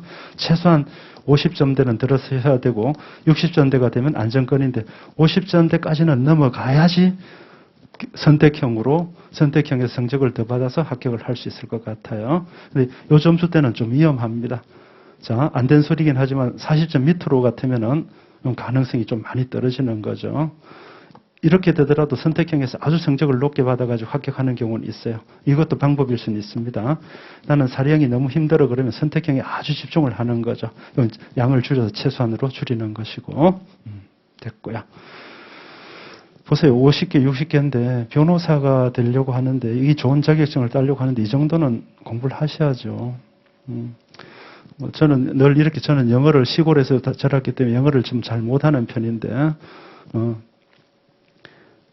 영어 긴 단어 한 두세 개 외우는 것하고 뭔 차이가 있을까요? 이거 한 개 외우는 것이. 왜냐면 이거 엄청 잘 외우시잖아. 근데 이건 안 외우려고 그런단 말이에요. 이거는 외우시면서 철자가 막 10개 되는 걸 금방 외우시면서 이건 왜 못 외우는 거죠? 이렇게 구조까지 갖추고 있는 건데. 여러분 노력이 필요합니다. 자, 됐고요. 자, 그 다음입니다.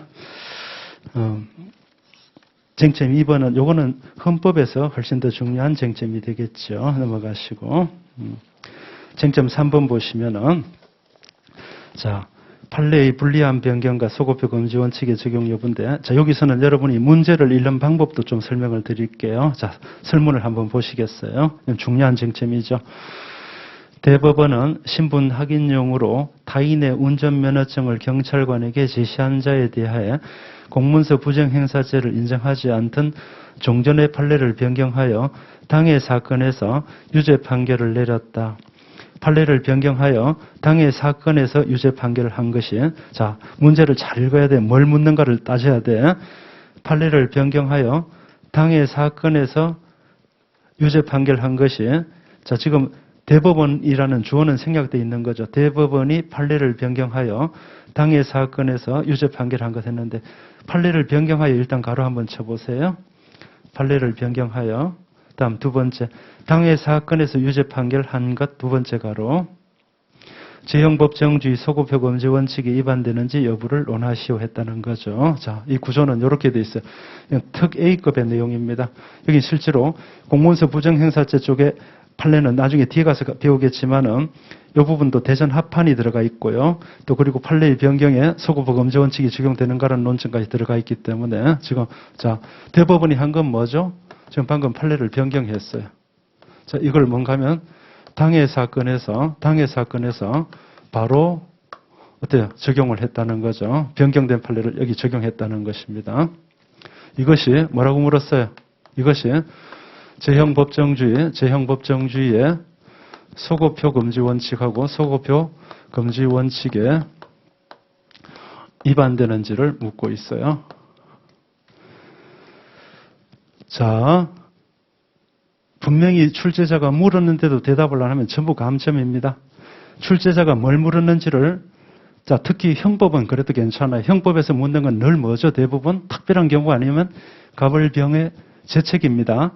근데 가끔 가다가 검사가 주장할 수 있는 어떤 피고인에게 가장 불리한 근거와 변호인이 주장할 수 있는 피고인에게 가장 유리한 근거를 제시하시오, 이런 것들도 있단 말이에요.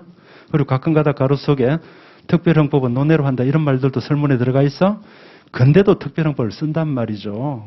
이거는 문제를 안 읽은 거예요, 문제를. 알겠어요? 쓰지 말라는 건 쓰지 말아야 되고 묻는 것에만 대답을 해야 돼요. 여기 어디까지 써야 되겠어요? 자, 소급효 금지, 자, 여기 보세요. 재형법정주의의 위반 여부를 검토하시오 요구하고, 재형법정주의의 소급효 금지 원칙에 위반되는지를 검토하시오고는 범위가 달라요. 재형법정주의에 위반한 것을 검토하려고 그러면 이 판례를 바꾼 것 자체도 재형법정주의에 반하는지, 이것도 재형법정주의에 반하는지 둘 다를 논해야 되는데, 지금은 재형법정주의 중에서도 소급효 금지 원칙에 위반되는 것만 물었기 때문에 이것만 묻고 있단 말이에요. 알겠어요? 이 판례가 바뀌었단 말이에요. 어떻게 바뀌었어요? 자, 판례가, 자, 이것도 그냥 간단하게 언급을 해보면은, 자, 판례가 바뀌기 전에는 뭐라 그러냐? 자, 변경 전하고 변경 후가 있는데, 여러분들은 물론 변경 후를 알아야 됩니다만은, 변경 전에는 뭔가 하면은 신분 확인용으로 운전면허증을 제시했을 때는요, 공문서 부정행사죄가 되지 않는다 그랬다가 변경 후에는 죄가 되는 걸로 바뀌었단 말이에요. 됐어요? 왜 그런가 하면 여기서는, 자, 잘 봐요. 기억날 거예요. 자, 해독손 다 있을 테니까. 운전면허증에는 신분을 증명하는 기능이 없다고 봤어요, 옛날에는. 알겠나요? 운전면허증은 운전 자격 증명만 하지 신분 확인 증명 기능은 없다라고 봤기 때문에 죄가 되지 않는다라고 했다는 거죠. 공문서 부정행사죄는 어떻게 해야지 죄가 되죠? 용도가 특정되고 사용권자가 특정된 그 공문서인 운전면허증을 권한 없이 그 운전면허증의 용도대로 사용을 해야 되는데, 옛날에는 운전면허증에 신분 증명 용도가 없다고 봤었어요. 근데 우리 대법원은 어떻게 했는가 하면은, 지금은 운전면허증에는 운전 자격 증명뿐만 아니라 신분 증명 기능도 있다라고 해석을 한다는 거죠. 근데 여기도 대부분 소수 견해가 있고 대부분 다수 견해가 있는데, 운전면허증에 신분 증명 기능이 있어요. 대부분 소수 견해든 대부분 다수 견해든 운전면허증에 신분 증명 기능이 있긴 있지만은, 여기는 뭔가 하면은 소수 견해는 부수적 기능에 지나지 않는다 그러고, 여기는 본래 기능이라고 해요. 알겠어요? 요 차이가 있다는 거죠. 대법원 소수견이든 대법원 다수견이든 운전면허증은 신분 증명 기능이 있다는 건 인정을 해요. 하지만 부수적 기능이 지나지 않고 본래적 기능까지는 볼 수가 없고 부정행사죄의 이 행사는 본래 용도가 돼야 되는데 부수적 용도 갖고는 안 된다고 보는 거죠. 그러니까 이렇게 해석하는 것이 자 이거 보세요. 자 대법원 소수견해는 대법원 다수견해를 뭐라고 하는가 하면 자 부수적 기능밖에 안 되는 걸 본래적 기능으로 해석한다면은 무리한 해석, 유추해석 금지 원칙에 위반된다라고 반대쪽엔 보는 거예요. 알겠나요? 그러니까 여기는 유추해석 금지 원칙에 위반되는가 이 논점이 하나 더 들어가 있다는 걸 잊지 말아야 돼. 알겠어요? 하지만 대법원 다수견해는 끄떡도 하지 않고 자 사회의 실체와 거래의 실체를 살펴보면 신분증 내야 할 상황에서 운전면허증 내면 다 통과가 되는 걸 보면 운전면허증은 이제 운전자격증명 이외에 자 신분증명 기능도 이미 그 자체로서 가지고 있는 본래 기능이라고 보는 것이 타당하다. 유추해석 금지 원칙 위반되지 않는다. 그러니까 실제로 요 말이 없으면은 여기 논점이 뭐가 되는가 하면은 자 판례를 변경한 것이 유추해석 금지 원칙이 위반되는지 여부 큰 논점 한 개. 당해 사건에서 바로 적용하는 것은 소급표 금지 원칙의 위반 여부 이렇게 두 개로 나눠져야 한다는 거예요. 알겠어요? 근데 지금은 요것만 논하라 그랬기 때문에 자 요건 일단 요 정도로 거칠게요. 나중에 뒤에 가서 다시 설명을 한 번 더 해드릴게요. 됐죠? 그 문제를 잘 읽어달라. 재형법정주의 위반 여부하고 소급표 건조 원칙 위반 여부 요거는 요것만 검토하라는 것입니다. 됐죠? 자, 이때도 여러분들 대법원 전합의체 판결인데 여기는 대법원 소수견해가 거의 없어요. 그러니까 대법원 다수견해만 하나 기억하시면 돼요. 자, 보시면은 자, 이런 거죠.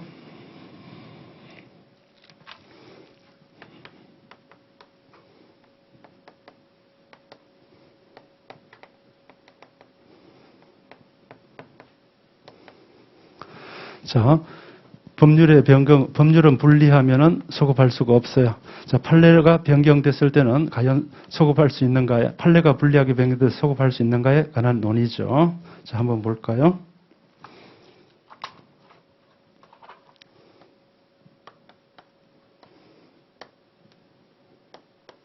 자, 잘 봐요. 법률이나 판례는 거의 비슷한 것이지라고 한번 해봐요. 법률이 변경된 거나 판례가 변경된 거나 거의 비슷한 것이지. 이렇게 보면 뭐가 돼요? 법률의 변경이 소급할 수 없기 때문에 비슷한 판례의 변경도 소급할 수 없다는 결론이 나올 거고. 다음 두 번째. 법률하고 판례는 서로 다른 거라고 보면은 여기는 동그라미가 되겠죠, 논리적으로. 그래, 안 그래? 뭐 리트가 이런 데 도움이 되나요? 전혀 도움이 안 될 것 같은데.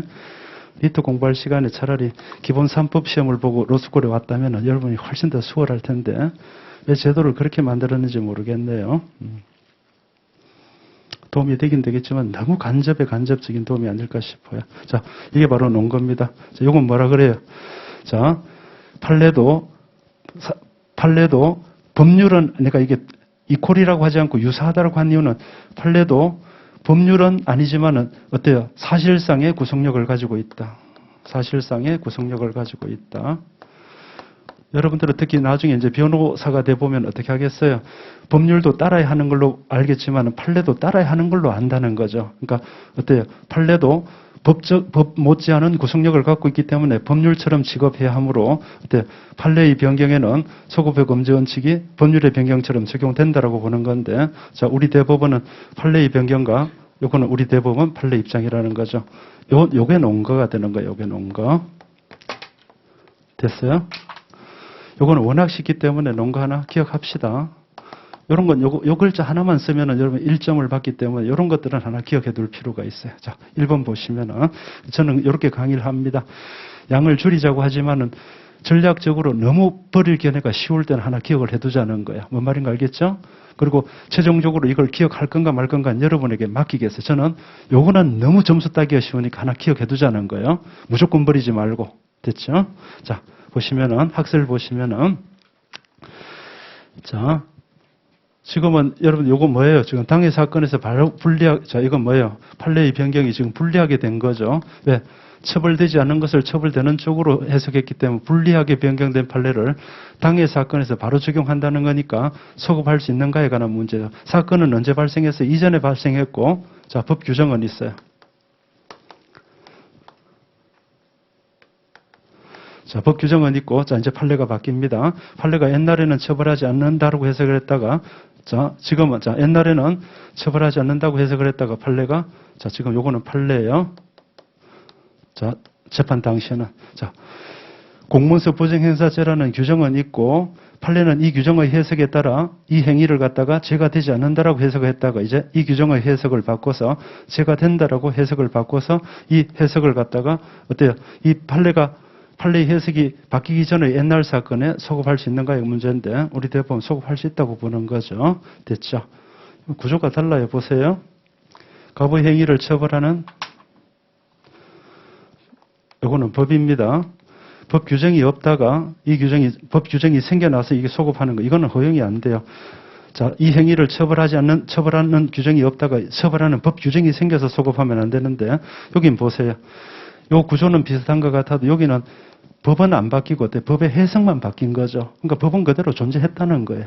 요걸 갖다가 말로 쓰셔야 한다는 거죠. 자, 한번 보실까요?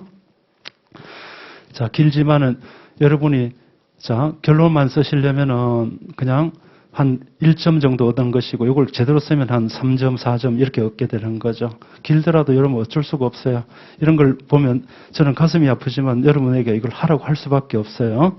자, 판례를 보시면은 형사처벌의 근거가 되는 것은 법률이지 판례가 아니고 첫 번째 가로입니다. 여러분들 이 길어도 말장난입니다. 단어 한 개만 외우시면 돼. 형사처벌의 근거가 되는 것은 법률이지 판례가 아니고 자, 두 번째 가로 형법 주항에 관한 판례의 변경은 그 법률 주항의 내용을 확인하는 것에 지나지 아니하므로 법률 주항 자체가 변경되는 것으로 볼 수 없다. 크게 가로를 쳐보세요. 첫째 줄부터 셋째 줄까지 형법 주항에 관한 판례의 변경은 그 법률 주항의 내용을 확인하는 것에 지나지 아니하므로 법률 주항 자체가 변경된 것이라고 볼 수 없다. 가로치셨나요? 자, 이제 끊습니다. 형법 주항에 관한 판례의 변경은 대시해서 끊으시고 그 법률 주항의 내용을 확인하는 것에 지나지 아니하므로 다시 끊으시고 법률 주항 자체가 변경된 것이라고 볼 수 없다. 됐나요? 자, 이 중에 제일 중요한 단어 한 개를 외우는데 내용 확인입니다. 페인팅 하세요. 페인팅. 내용 확인. 이 단어가 들어가야 됩니다. 됐죠? 됐죠. 그리고 또 하나 더 강조한다면 법률 주항 자체 이것도 다시 하나 페인팅. 이 두 가지 단어로 이 문장이 구성이 되어 있습니다. 자, 이제 읽어볼게요. 다시. 형사처벌의 근거가 되는 것은 법률이지 판례가 아니고 됐죠? 이 발의사가 잘 나와야 됩니다. 됐죠? 법률이지 판례가 아니고 자, 이 전제를 그 다음 형법 주항에 관한 판례의 변경 칠판 보세요.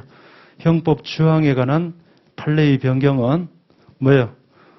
이 형법 주항의 내용을 다시 확인하는 것에 지나지 않지 형법 주항 자체가 변경된 것이라고 볼 수 없다는 거죠. 그러니까 이 구조를 잘 기억하시면 돼요. 이해할 수 있겠어요? 됐죠? 자, 발의사 아무리 잘 외웠는데 첫 단어가 안 나와버리면 힘듭니다.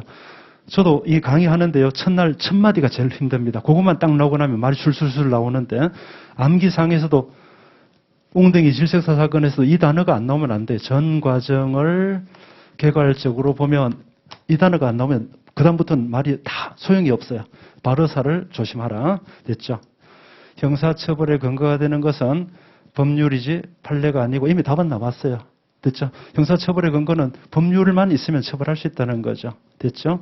자, 형벌주항에 관한 판례의 변경은 형벌주항의 내용을 확인하는 것에 지나지 아니하여 형벌주항 자체의 변경이라고 할 수 없다. 형벌주항 자체는 변경된 적이 없기 때문에 이 주항으로 처벌할 수 있다는 취지가 되는 거예요. 됐죠? 내용을 확인이 아닙니다. 내용 확인. 자, 법률 주항 자체가 변경된 것이라고 볼 수 없다. 자, 결론입니다. 따라서 행위 당시의 판례에 의하면 처벌 대상이 되지 아니한 것으로 해석되었던 행위를 판례의 변경에 따라 확인된 내용 보세요. 내용 확인 앞에 내용 확인 나왔지? 자, 그다음 말을 바꿔서 어때? 확인된 내용이니까 내용 확인을 외우셔야 돼. 내용 확인을. 자, 됐죠? 자, 그래서 행위 당시의 판례에 의하면 처벌 대상이 되지 아니한 것으로 해석되었던 행위를 판례의 변경에 따라 확인된 내용 확인된 내용의 지왕에 근거하여 처벌한다고 하여 형벌 불속 원칙에 반한다고 할 수 있다. 뒤쪽에는 문장이 길지만 오히려 쉬운 내용이에요. 그러니까 여기서는요. 자, 형사처벌의 근거가 되는 것은 법률이지 판례가 아니고 됐죠. 자, 형벌조항에 관한 판례의 변경은 그 내용을 판례의 변경은 내용을 확인하는 것에 지나지 아니하여 알겠죠? 내용을 확인하는 것에 지나지 아니하여 형벌조항 자체가 변경된 것이라고 볼 수 없다. 따라서 행위 당시에 그 법률 조항에 의하여 행위 당시의 판례하여는 요거 그냥 읽으면 되죠. 행위 당시의 판례하여는 처벌받지 않은 행위를 어때요? 자, 변경된 판례가 변경되어 그 확인된 내용의 조항에 따라 처벌하는 것은 형벌 불속 원칙에 위반되지 않는다. 됐죠?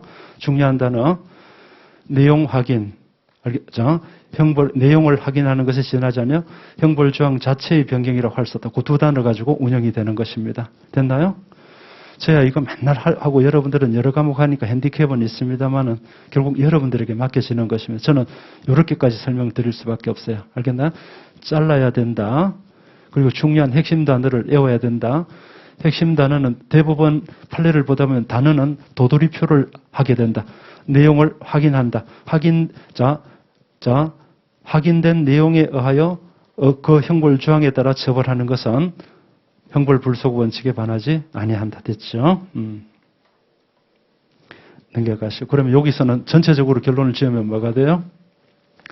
자, 버릴 견해가 있다. 버릴 견해가 있다. 하지만 판례가 버릴 견해가 있다. 하지만 판례가 타당하다. 됐어요? 방금 어때요? 자, 판례도 법률처럼 사실상 기성력이 있기 때문에 형벌 불소급 원칙이 적용된다는 견해가 있다. 그러나 항상 소개할 때는 있다 해놓고 그 다음에 그러나로 지나가면 돼. 알겠어? 요 견해가 있는데 나는 요 견해가 타당하다는 거야. 알겠어요? 자, 판례도 사실상 구속력을 가지므로 형벌 불소급 원칙이 적용된다는 견해가 있다. 그러나 방금 했던 요 언급 쓰시고 이게 타당하다 이렇게 쓰시면 돼. 자, 요 구조 요거 하나 어디 써놓으세요. 버릴 견해 또는 소개할 견해가 있다. 그러나 판례 여기 자설이죠. 자설이 타당하다. 여기에 따라 어때 타당한 결론에 따라 어때 결론을 맺으시면 되는 거죠. 이 사건에서는 뭐라고 해야 되겠어? 자, 판례가 변경되었더라도 어때요? 형벌 조항 자체가 변경된 건 아니기 때문에 당해 사건에서 바로 적용할 수 있다라고 결론 내주셔야 돼. 됐죠? 그리고 자, 결론 내는 것도 보세요. 쉽지가 않아요. 자, 한번 보세요. 학설 한번 보세요. 자, 설문을 보세요. 뭐라고 물었어요? 출제자가. 판례를 변경하여 당해 사건에서 유죄 판결한 것이 재형법정지의 소급효 금지 원칙이 위반되는지 여부를 논하시오 했죠? 자, 결론 한번 보세요. 대법원이 판례를 변경하여 당해 사건에서 유죄 판결한 것은 재형법정지의 내용인 소급효 금지 원칙에 반하지 않는다. 물음에 그대로 답해야 돼요. 알겠어요?